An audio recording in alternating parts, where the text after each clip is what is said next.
Welcome back to EDH budget deck building. So first and foremost, I want to put out an apology for taking days to put anything up here. It has been incredibly frustrating, aggravating, and infuriating because I've been trying and I've been having videos crash left and right on my iPad here, and it's been a work in progress. I have also had to dim my screen down almost to nothing because the glare has been so awful. Like, you could see the screen, but nothing on it. Like, you just see a reflection, you see the lights. It's just painful. So, moving on here, breaking down a zombie deck, it's pretty simple. But how you want to play depends upon what cards are going to go in there, because certain cards are excellent in only specific scenarios. There are general cards that are good all around in most every scenario, like Gravecrawler, for example. Mostly because stuff dies, you want to be able to get it back easily, and Gravecrawler just says, hey, you can cast me from the graveyard, as long as you meet the condition of having another zombie on the field. It is a 2-for-1 for 1 mana. And all the scenarios you can do with that is crazy. Pair that with Phyrexian Altar, sacrifice 1 black mana, and cast it again if you have another zombie. Control it with dying effects. Whenever a non-token creature dies, make a zombie. There's ways where you can just abuse certain things like that. However, as I've been taking a lot of time to explore Magic Arena, and Brawl and some others, you can't quite do that, and it's very frustrating. Plus, they only have 2 Lord effects. Death Baron, which gives your other zombies and skeletons +1/+1 and deathtouch. That's great. That is a very solid Lord effect. But the only other one is Lord of the Curse, which gives them other zombies +1/+1, and you pay 2 and tap him to give all zombies menace until end of turn. This is a gain ability, so it is rare, but when someone strips all of your abilities away from creatures that you control, that would also get stripped too. Menace, though, is mainly for aggressive. It's great for provoking others when you need something to die, or you need them to lose life. You need to put them on the defensive. Menace is just one of those really good abilities. Same thing with deathtouch. Though deathtouch you could use to just simply have a blocker there with deathtouch and just wait, because they're not going to swing like an 8/8 unless it has trample, lifelink. If you have a 2/2 zombie with deathtouch there. Yeah, especially if you got cards like Tome Tyrant that could just be like, I'll get back any zombie I want, I just have to like sacrifice something else to get it back. Yeah, I don't care. Of course, you have to have, meet the requirements and all that. But for the most part, it is fun seeing how many Lord effects there are. Death Baron is just one of these 2. Let me see here. What was the words? Other zombies get. Other zombies have. How about other zombies have? Just other zombies. How about that? Other zombies.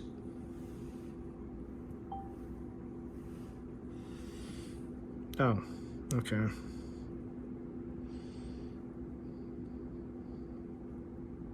Normally it erases it, but that's fine. Let's just see what we find here, because right now on Brawl, on Magic Arena, there's only 2 zombie lords. Keep in mind, buffing up your other zombies is one way to go, with zombie lords and then just really cool effects. That works. It's just understand that if you don't have the support needed for those lords, they're likely to die for, to protect against other creatures. And zombie decks, you need to have fodder. You need to have creatures you can easily sacrifice and not worry and stress about it. And as you know, Gravecrawler and other zombies, a few other zombies cannot block. So be aware of that.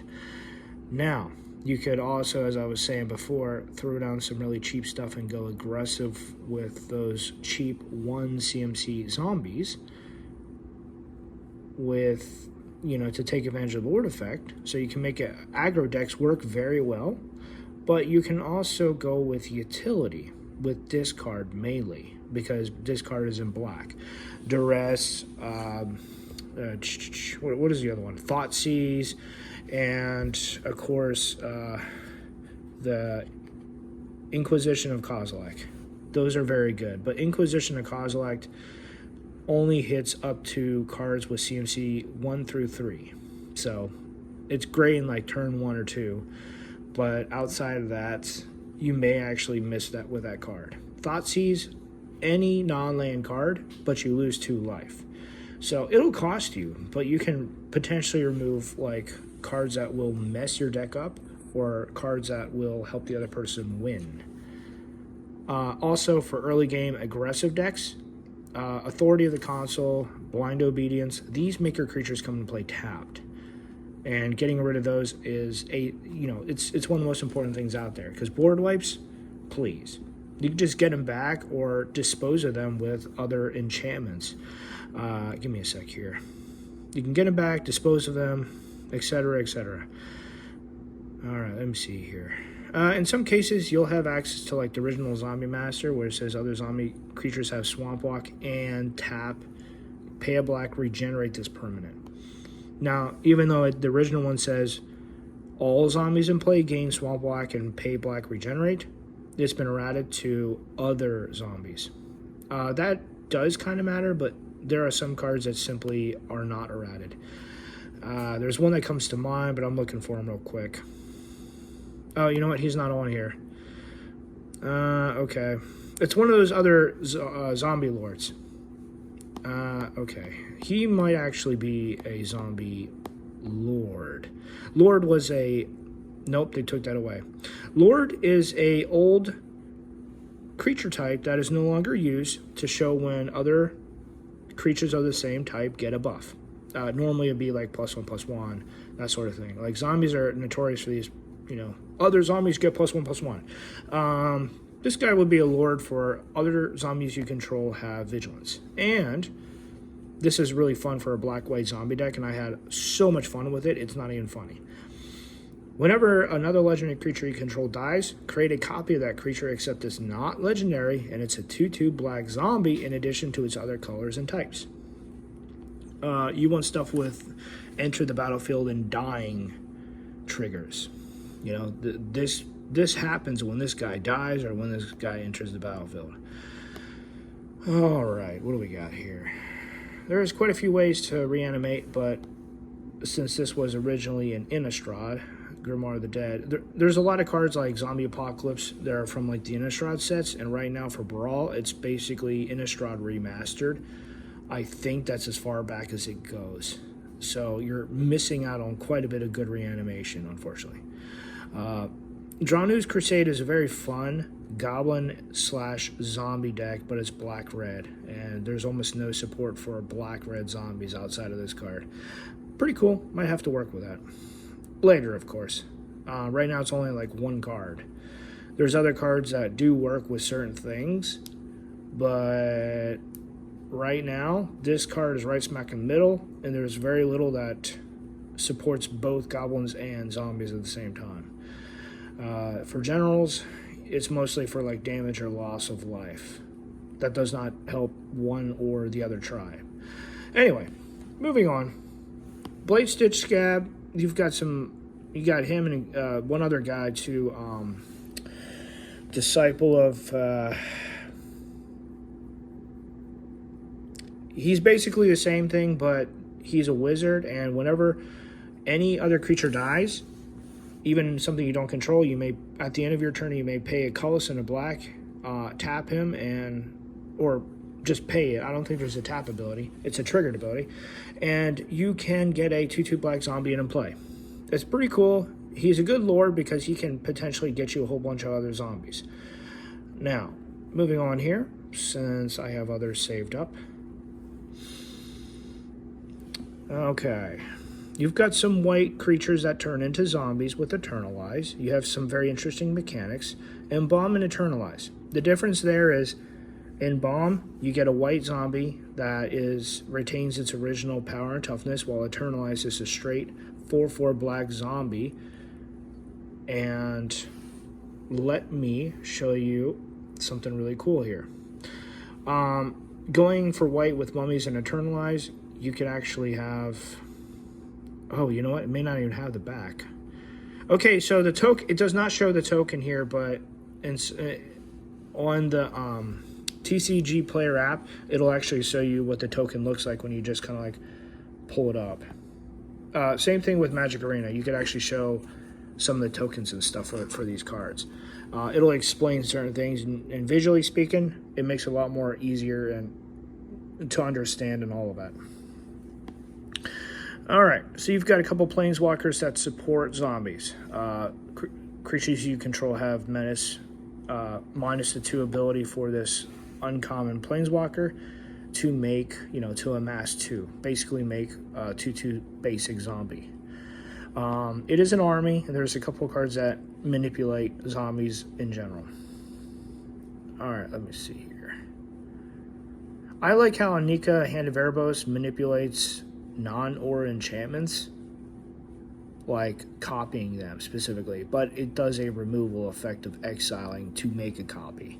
So you've got some very interesting manipulation as of recently to make zombies or to enhance your zombies too. So when I say utility, I mean exactly that.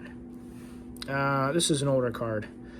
Flying, trample, upkeep, sacrifice a non-zombie creature, then put a 2/2 black zombie creature token in play. This could effectively hit himself if you don't have any others. Army of the Damned is a fan favorite because it's like when you're going to win the game if they don't board wipe or stop it or kill you. 13 tap 2/2 black zombie tokens, please. That's like 26 points of damage. In Commander, that's not exactly going to kill someone, but that will like cripple them if all 13 hit them. And that's assuming you don't have a Lord in play that busts up your zombies. And it has flashback. So you've got, mythic cards that live up to their legend for what they do, for manipulation, for zombie tokens, all of that. I was experimenting with Ashnod Flesh mechanic, and frankly, he's very interesting as far as what he does for making zombies. So you've got a whole bunch of creatures that just do some crazy stuff to make zombies or to support zombies. So utility is perfectly good way to go. Certain cards, let me see here. Assemble from parts. This is an alchemy card, I think. Innistrad, Midnight Hunt, Alchemy. Alchemy are one of those cards that are only online because of words like perpetually, which confused me when I first heard about it. I was like, what does that mean? Basically, what it means is once something gets this, it sticks around in as long as it's in the same zone. If it goes to your hand or whatever, it loses that. Basically, you know what? I misspoke. No matter the zone that it goes to, it will retain whatever the effect was or the ability, except for exile or your hand. I think there's a couple cards that do give things, but it's mostly not when it's in exile, but when it comes out of exile, it gains certain abilities and stuff like that. So pretty cool, very interesting, and it's a different way to play. However, Conjure is another mechanic that is online only because, when this thing is cycled, conjure 2 forests to your hands.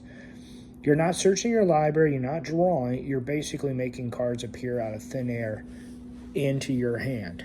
So if you're going to play Brawl, keep in mind there's different cards that you can play with and tinker around with than paper Magic. All right, let me go back here real quick.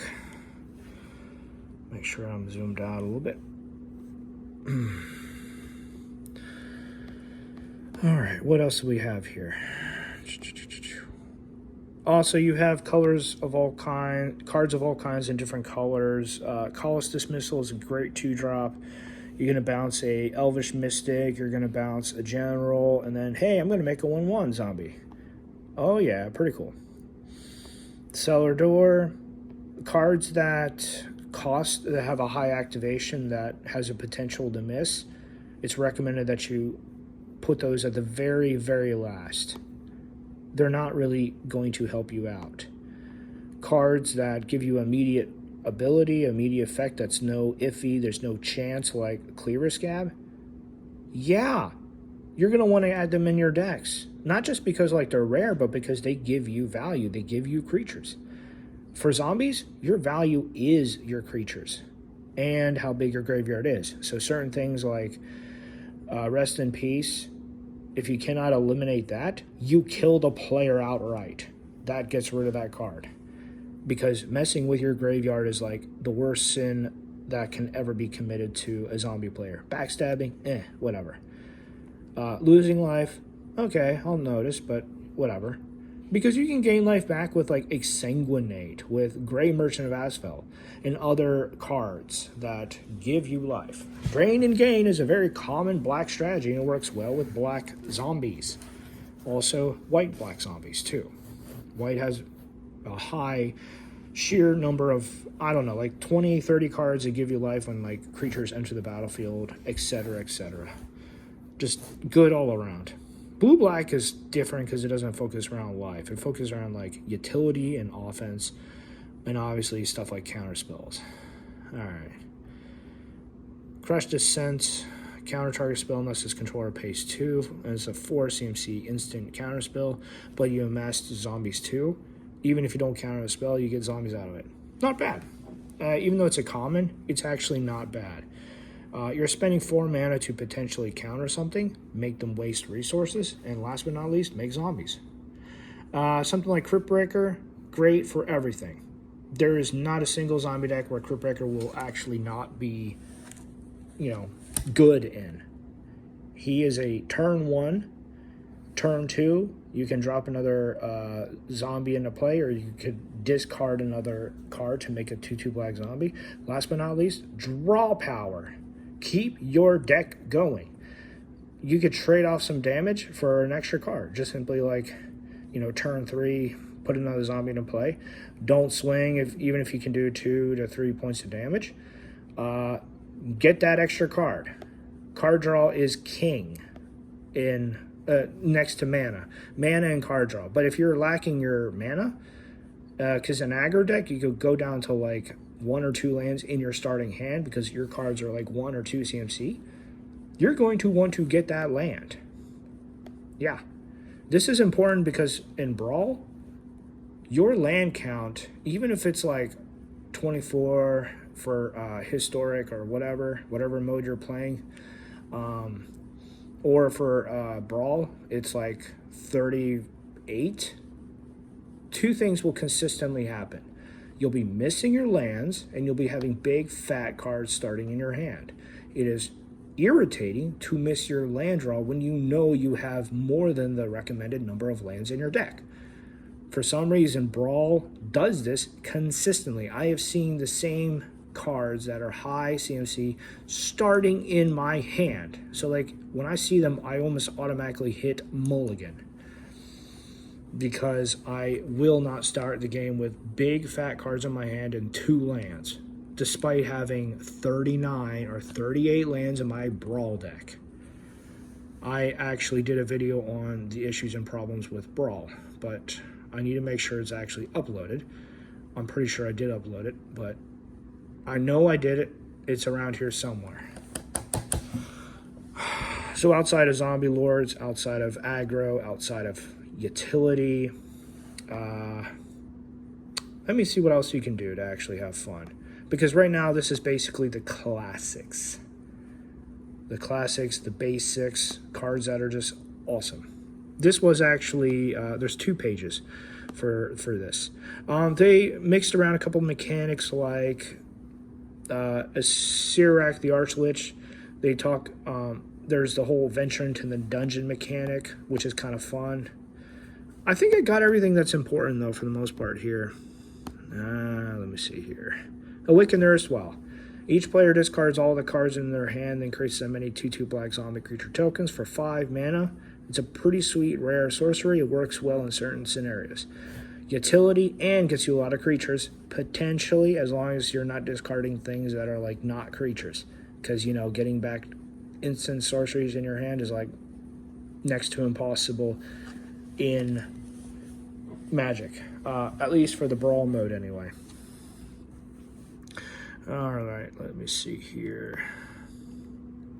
Bridge from Below, you get some old cards that got reprinted a couple times, maybe, but they're only good in like 1 versus 1 settings against most decks, but for some decks, it's like, yeah, no, don't even bother. Black-green decks with sacrifice effects, when a non-token creature dies, exile Bridge from Below if it's in your graveyard, etc., etc. And if Bridge from Below is on the battlefield, and when a creature dies, Anyway, point in case, you got some very niche cards that are excellent if you can combo with them, but if not, it's just going to be wasted. They are basically like the equivalent of glass cannons, excuse me. You got Commence the Endgame. It's one of the very few rare spells that cannot be countered, but it gets you zombies and cards. It's also an instant too. So Commence the Endgame is pretty solid. Alright, let me see here. Cards that exile from the graveyard, Corpse Weft was generally frowned upon back in the day, but you could simply build around cheap crap zombies if you are trying to get something better. You could spend 25 cents, 50 cents on some of these cards for paper magic and just do some great exile zombie token deck. Corpse Weft is not the only one, but it's definitely the ones where you can make a cheap budget $5 zombie deck and have it work fine, because what you're exiling away, what's dying, what you're getting rid of is not something that is useful beyond like this enters the battlefield and this happens, and then that's it. There's nothing else useful. For example, those rats, those elves, when this comes into play or when this dies, opponents discard 1 card. It could be target opponent, or it could be all opponents. Or it could be every player. Every player discards a card. Yeah, that's pretty good, because then you could effectively do, if you play this card turn 3, since its CMC is 3 for Corpse Weft, and it costs 2 to activate, you could simply do that turn 4 and make a big fat zombie, or you could probably do it 2 times and make 2 2/2 zombies. It depends on what you've all discarded in your hand. Generally, though, it was frowned upon a long time ago just because you're wasting zombies that are important. Blue, originally with the original Innistrad set, dealt with cards that says, as an additional requirement, exile a creature card from your graveyard. And it was not exactly liked. But big fat zombies sometimes are worth sacrificing in removing certain creatures from the game permanently. Dark Salvation makes zombies and kills stuff, and yeah, that's not bad. Not bad at all. Some people are mixed on cards like Daryl, Hunter of Walkers, because these are sets from like outside of the MTG universe, and they're like, this should be an unglued card. This shouldn't be something that is illegal in like most formats. So I'm not saying Daryl, Hunter of Walkers, or other cards of that set that deal with zombies are bad. I'm saying it's out of the universe. It's outside of MTG. And many people are upset by that. All right, moving on. You've got a couple of non-zombies like Death Priest of Merkle, a Tiefling Cleric. He buffs, he goes above and beyond zombies to skeletons and vampires. What? At the beginning of your end step, if a creature died this turn, you may pay 1. If you do, create a 1/1 black skeleton creature token. This is the second time that I've seen where cards were messed with. Okay, so online for Brawl, it happens automatically. You don't need to pay mana to make a 1/1 black skeleton. There's another card that does that too. They messed with it. It's around here somewhere. It is actually irritating, because online it's like they'll play it a certain way and you don't even need to worry about paying mana. I'm actually a little irritated. Hobbling Zombie costs 3. in Brawl, this card costs 2. Yeah, so card CMC manipulation is something you need to be aware of when playing Brawl, because if you go from Brawl to Paper Magic, and you'll notice stuff like this, like, hey, the CMC doesn't match, like certain things have different costs. That's something to be aware of that I do not like. You know, it is what it is, but that doesn't change the fact that messing around with cards is, or at least causes issues in the long run. Okay. Now, let me see here. I think certain cards like Jadar, Gulkar, and Nephalia, I think they're like 50 cents. So if you want to do like a budget deck, cards like him are perfectly fine. The real problem, though, is if he's in play and they nuke your decayed dudes before you get a chance to mess with them yourself. Because then it's like you could almost effectively screw yourself over for an entire turn as you wait to regenerate and get another black zombie with decayed. So when making tech decks, tech zombie decks, utility decks, you want to keep that in mind, that like you could be more liable to disruption than most other types of zombie decks. Discarding, who cares? Losing life, who cares? Creatures coming untapped or messing with your graveyard, I'm annoyed and I'll probably kill you. Having your stuff outright exiled with certain effects like Kalidas, Trader of Get, or Rest in Peace, yeah. If they're messing with your graveyard, you kill your opponent first. It's plain and simple when it comes down to some of these cards. Your graveyard is a second resource, plain and simple. So discarding, milling cards from your library directly into the graveyard, all of that's fine because it's potentially reusable. Plain and simple. Protection. Swiftfoot Boots, Lightning Greaves for creatures, cards like Lazotech Plating for you, as well as your creatures, to give you hexproof. Gain hexproof until end of turn. It's very rare to have cards that give abilities permanently that do not go away. Unless, obviously, you simply end the turn where you still have these abilities, because then you just simply retain it. This was discovered with cards that simply end the turn when there's an artifact, Infinite Dial, something like that. Dial of the Infinite. You could simply give your creatures like Unearth. Unearth, get a creature back from graveyard, and if it were to leave the battlefield or go to the next end step, exile it instead. It's a replacement effect, so you could just simply like end the turn, keep your creature as long as it doesn't leave the field or whatever. So yeah, protection is needed. Okay, you got some cool, funky rares and mythics. Lich Lord of Unix is funky because of making zombies and milling and losing life. Very cool. Planeswalkers are traditional. Stick with Liliana and just go from there if you want to try to see about what you can do with making zombies and discarding or killing stuff. Liliana does it all. Alright, second one.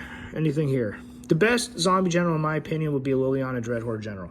She does everything that you need. She has a passive ability to draw your cards when any creature you control dies. She makes a 2/2 black zombie.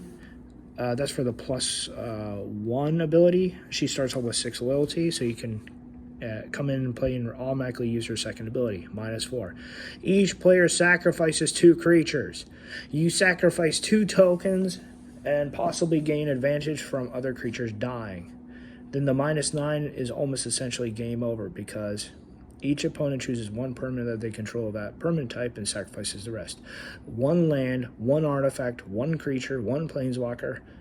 You get the picture. They're left with like 5 or less permanents, give or take.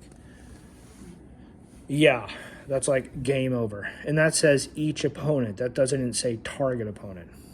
So even if they give themselves hexproof, they're going to be affected. I am not entirely sure how this works out with something like Teferi's Protection, where you have protection until your next turn, or whatever. I believe certain things that would say opponents, all opponents lose life or sack a creature, I think that would still affect them, but I don't remember. I would need to look that up. Generally, it is incredibly rare to give yourself that kind of protection the way Teferi's protection does. That is like the only instant that could possibly fix any situation that you would be facing. So facing like a white-black zombie deck with some very heavy protection, yeah, you can make that work very nicely. But for mono black, for Brawl, Liliana is one of the best generals to ever start with. She's amazing, does everything that you want. Liliana Heretical Healer is pretty good, but currently I don't think she's on Brawl. Very, very excellent because she flips into a Planeswalker that you discard, you make zombies, and reanimate stuff. Like, I don't remember exactly what she's done, but she immediately off the back... Okay, never mind. So she hits the field, she has lifelink, but her trigger happens when a non-token creature you control dies. And that's supposed to represent her brother dying, where her spark ignited and she became who she was as a Planeswalker. So it's a great representation of her brother, so pretty cool. Liliana the Last Hope is another excellent 3-drop version that kills stuff, potentially get you back something. And then the -7 is you make a whole bunch of zombies at your upkeep, depending upon where X is what you have, +2. Liliana's Devotee, that's also not a bad lord. It's a triggered ability, don't need to tap them, you could use them for whatever. So, pretty cool stuff. And that's really about it. Make zombie creature tokens, have cool effects, kill stuff, combine it with other things like discarding, and you could make some really awesome, amazing budget zombie decks. That's about it. I could go more into what supports zombies later on. This is already getting too long as it is. So there's a lot of good support for zombies, and I've spent years looking into some of this stuff. I will have to actually pull out my box and go through cards that are great support, but they're not something that you can throw into every single deck out there. Cards like Reanimate go into most zombie decks. I did a zombie storm deck, and while it works very well, keep in mind, if you're not running zombie creature cards in a zombie storm deck, it's really not worth it. But if you're running something, you're running like 10 creatures, it'll be worth it. Generally, something will be in the graveyard. That would still be considered a staple. So Gravecrawler would be a staple. Reanimate would be a staple. Solemn Simulacrum, aka Sad Robot, could technically be a staple because he does everything that you need as well. Gets you resources and is a artifact creature that can block things that have protection from black or whatever. So you have a potential blocker, and he's good all around. Even though he costs 4 mana, he's good all around. Yeah. So next time I will most likely go into cards that support zombies, and I'll pull up some specific examples. Because keep in mind, there's support, there's kill spells, there's discards. There's a lot that goes into certain things. So breaking down zombie decks, you want to start off, keep it simple. I like to attack, I'll make an aggro deck. I like to make my opponent suffer and lose life and sacrifice and discard, so I'm going to build this a specific way. Okay, that's great. So you're not going to worry about, swinging out. You're just going to worry about messing with your opponent. You're probably going to fall under utility. Or you want more zombies. You want a huge army. You're probably going to go with the zombie lords. Yeah, you don't necessarily need to have creatures that give your zombies +1/+1 or +1/+0. Heroic Banner, for example, and some of the creatures that I mentioned previously. All right, that's it. Hopefully this was helpful to you with how you want to build your zombie decks. This is not how I wanted to do it, but you know what? I'm doing this because this is about the only way I can do this well. Everything else has just failed. I'll keep working with this though.